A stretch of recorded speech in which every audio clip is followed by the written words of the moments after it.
Hello everyone, आप सभी का स्वागत है मेरे यूट्यूब चैनल पे। तो आज मैं आप सभी के लिए फिर से एक न्यू वैकेंसी की अपडेट लेके आया हूँ जो कि रेलवे रिक्रूटमेंट बोर्ड ने निकाली है। बेसिकली अगर हम बात करें तो ये जो वैकेंसी थी रेलवे ने बहुत पहले निकाली थी, बट जो रेलवे ने इसकी फिर से डेट जो है वो फॉर्म फिलिंग की जो डेट है फिर से रीओपन कर दी है।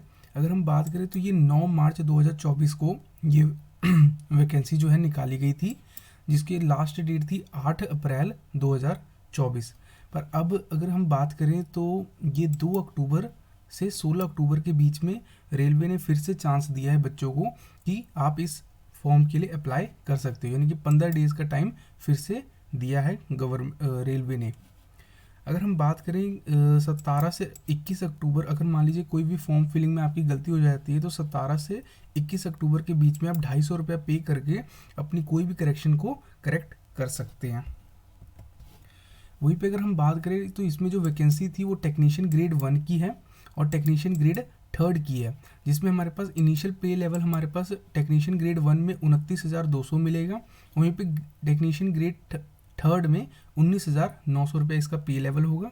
एज की बात करें तो यहाँ पे हमारे पास एज में आ जाते हैं 18 से 36 साल, और इसमें हमारे पास आ जाता है 18 से 33 साल की एज हमारे को चाहिए। वैकेंसी की बात किया जाए तो टोटल वैकेंसी यहाँ पे 9,144 है, पर रेलवे ने क्या किया था, बाद में इसकी वैकेंसी को भी इंक्रीज़ कर दिया था, जो कि 9,114 से बढ़ा के कितनी कर दी थी, 14,298 वैकेंसी जो थी वो कर दी गई थी, यानी कि 14,298 वैकेंसी अभी इसमें आई हुई है, जो कि 40 कैटेगरीज की तरफ से किया गया है। ठीक है, तो मतलब बहुत ही अच्छी वैकेंसी भी है, और ये फॉर्म भी जो है फिर वो फिर से रीओपन कर दिया गया, तो आप इस फॉर्म को ज़रूर अप्लाई कीजिएगा ताकि आप एक अच्छी गवर्नमेंट जॉब रेलवे में पा सकें। अगर वहीं पे हमारे पास एज की बात किया जाए तो यहाँ पे 18 से 33 साल है, बट जो रेलवे की है वो वैकेंसी बहुत टाइम के बाद आई है, जिसकी वजह से इसमें थोड़ा सा रिलैक्सेशन दिया गया है कि 18 से 36 साल की उम्र के जो लोग हैं वो भी इसको अप्लाई कर सकते हैं। वहीं पे ग्रेड 3 की बात किया जाए तो 18 से 33 साल के जो लोग हैं वो ग्रेड 3 में अप्लाई कर सकते हैं।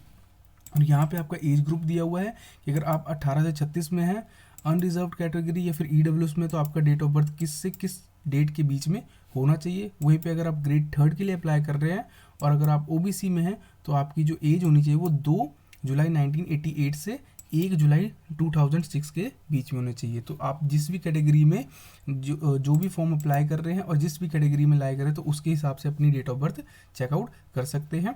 और आपकी जो एज होनी चाहिए वो 18 से 36 साल ग्रेड 1 के लिए और 18 से 33 साल ग्रेड 3 के लिए होनी चाहिए। वहीं पे अगर हम एजुकेशन क्वालिफिकेशन की बात करें तो यहाँ पे एजुकेशन क्वालिफिकेशन की बात करते हैं तो जैसे टेक्नीशियन ग्रेड 1 की है तो इसमें बैचलर डिग्री मांगा हुआ है, और बाकी जितनी पोस्ट है उसमें मैक्सिमम पोस्ट में यहाँ पे यही मांगा है कि 10वीं होनी चाहिए आपके पास, और उसके साथ एक आईटीआई का सर्टिफिकेट होना चाहिए जो भी रिलेटेड ट्रेड में है। वैसे इसमें भी आप चेक कर सकते हैं, बट एक ही ऐसी पोस्ट है जिसमें हमारे पास थोड़ा सा अलग भी मांगा हुआ है, जो कि हमारे पास है ये 15वीं, जो कि हमारे पास है टेक्नीशियन ग्रेड 3 S&T की, जिसमें हमारे पास 10th के साथ या फिर आप 10th के साथ आपके पास आईटीआई का सर्टिफिकेट होना चाहिए। अगर आपके पास नहीं है तो आप यहाँ पे देख सकते हैं कि आपके पास 10+2 विद फिजिक्स एंड मैथ होनी चाहिए। मतलब आपने अगर 10th के बाद नॉन मेडिकल ली है तो आप इस पोस्ट के लिए एलिजिबल हो। वहीं पे अगर आपने कॉमर्स ली है, आर्ट्स ली है या फिर मेडिकल ली थी तो आप इस पोस्ट के लिए एलिजिबल नहीं हो। मतलब आप अगर आपने इसमें से कुछ किया होगा, यानी बैचलर इन फिजिक्स या फिर इलेक्ट्रॉनिक्स कंप्यूटर साइंस, अगर इसमें से आपने कुछ किया तो आप इस पोस्ट के लिए एलिजिबल हो जाओगे। मतलब जिस भी वैकेंसी, मतलब जिस भी एजुकेशन क्वालिफिकेशन जो भी है आपके पास उसके अकॉर्डिंग आप चेक कर सकते हैं कि आप किस भी कैटेगरी में लाई कर रहे हैं और उसके थ्रू आप उसको अप्लाई कर सकते हैं। तो यहाँ पे अगर कोई भी रिज़ल्ट आपका वेटेड में है कि हाँ कि अभी मेरा रिज़ल्ट आने वाला है तो आप उसके लिए अप्लाई नहीं कर सकते हैं। मतलब आपको कम्प्लीटली आपकी डिग्री जो भी होनी चाहिए, +2 की होनी चाहिए या फिर आईटीआई का सर्टिफिकेट होना चाहिए, फिर 10वीं की सर्टिफिकेट होना चाहिए या फिर बैचलर डिग्री होनी चाहिए, तो वो कम्प्लीटली आपके पास होनी चाहिए। ये नहीं कि आपका अभी आने में टाइम है तो आप इस फॉर्म को अप्लाई कर रहे हैं तो नहीं, आप नहीं कर सकते हैं। वहीं पे अगर हम फ़ीस की बात करें तो यहाँ पे 500 रुपया फ़ीस है, जिसमें से 400 जो है वो रिफंडेबल होता है जब आप CBT 1 दोगे। मान लीजिए किसी बच्चे ने फॉर्म फिल कर दिया, 500 रुपया पे कर दिया और वो CBT 1 देने नहीं गया, तो उसको कोई भी रिफंड नहीं मिलेगा। वहीं पे अगर किसी बच्चे ने 500 रुपया पे किया और वो CBT 1 देने गया, भले उसका क्वालिफाई हो चाहे ना हो, पर उसको 400 रुपीज़ क्या हो जाएगा, रिफंड हो जाएगा। वहीं पे SC ST ex serviceman, female, transgender और इकोनॉमिकली बैकवर्ड क्लासेस के लिए जो है वो क्या है, 250 रुपया फ़ीस है, जो कि क्या है, फुली रिफंडेबल है।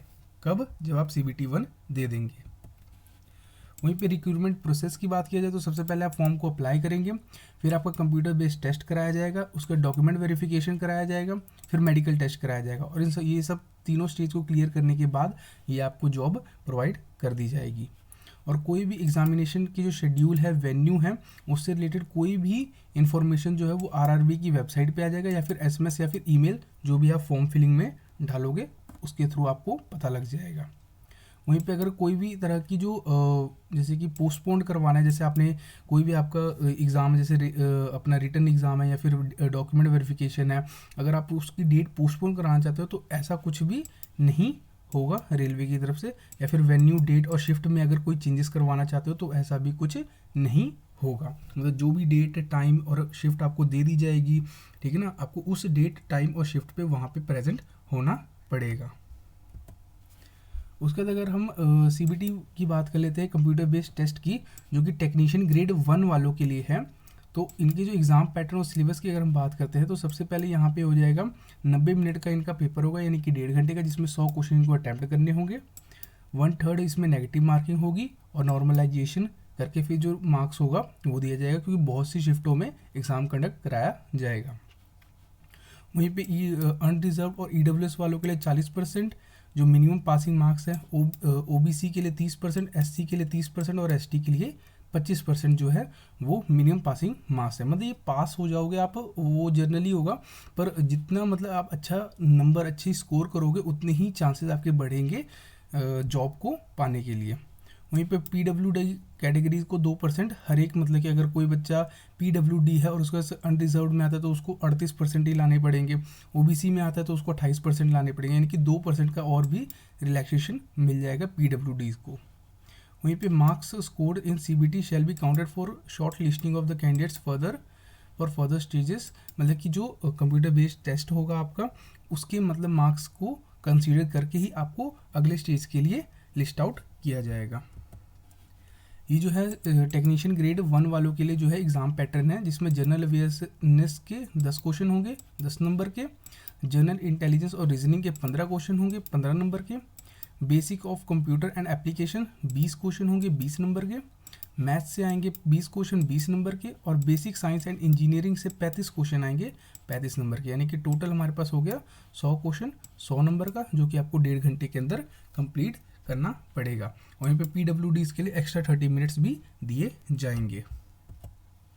वहीं पे टेक्नीशियन ग्रेड 2 वालों की अगर हम बात करें तो इनके लिए भी टोटल 100 क्वेश्चन होंगे 90 मिनट्स, यानी कि 1.5 घंटे के लिए, और यहाँ पे 1/3 मार्क्स नेगेटिव मार्किंग दी जाएगी इन लोग को।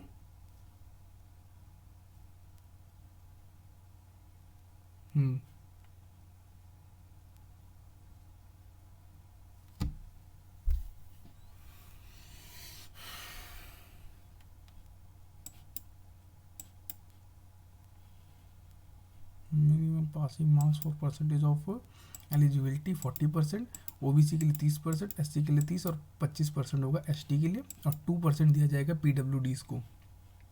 वहीं पे CBT के जो नंबर होंगे वही शॉर्ट लिस्ट किए जाएंगे आपको नेक्स्ट स्टेज के लिए।